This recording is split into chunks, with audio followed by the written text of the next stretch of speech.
pag nagiinuman kami o di kaya yung tao po niyang si Bogs Magalong ang pumupunta. Pinipick up.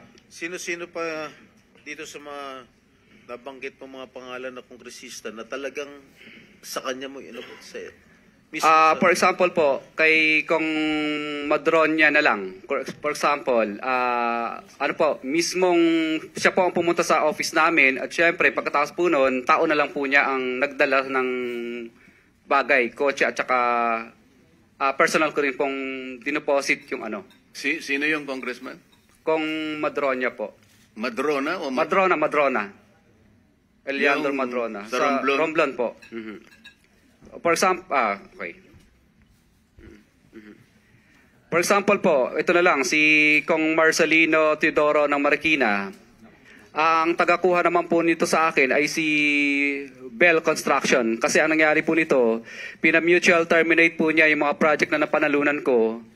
Dahil, ano po, hindi po ako nagbigay. Kaya ang nangyari po nito, napilitan na lang po akong magbigay para i-award ulit sa panibagong ano po, bidding. Pero na-mutual terminate na po yung project. So, ang nangyari po nito,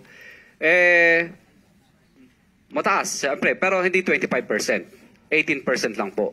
Meron po ba kayong resibo, Mr. Chair, na not resibo actually, na corresponding document na naibigay mo na itong komisyon ni ganito o wala? Wala po resibo kasi hindi naman po sila paperless, paper trail. No paper trail po lahat ng transaction pero meron po kaming voucher. Ang voucher po namin, ledger po pala. Ledger, wait, based on ano po? Ano bang sinabi ko sa ano? Dala mo yung ledger mo? Dala mo yung ledger? Hindi po. Binibigay mo? Hindi po. Ledger lang po yun sa office namin. Pero siyempre po, pag pinapirma po namin sila, hindi sila pipirma doon. Kumbaga, para matandaan lang po namin na nung panahon na to at araw na to, nagbigay kami ng ganitong halaga. For our, siyempre, para malaman po na, records lang po namin. Mr. Chair, I move that we subpoena that ledger, Mr. Chair, so that we'll have a copy here in the committee, Mr. Chair. Yes, pwede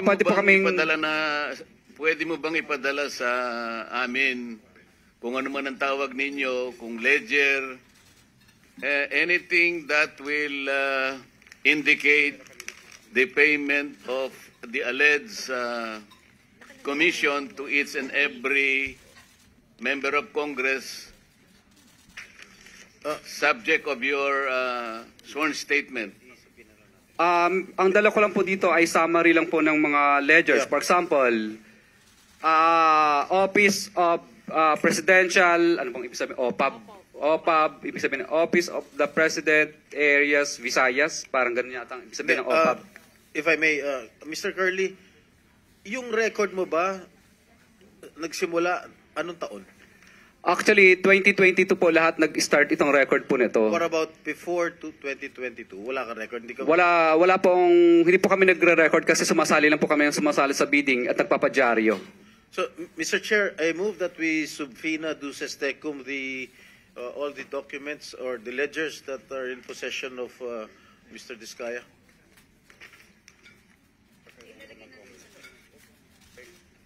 Mr. Diskaya, Seconded, Mr. Chair.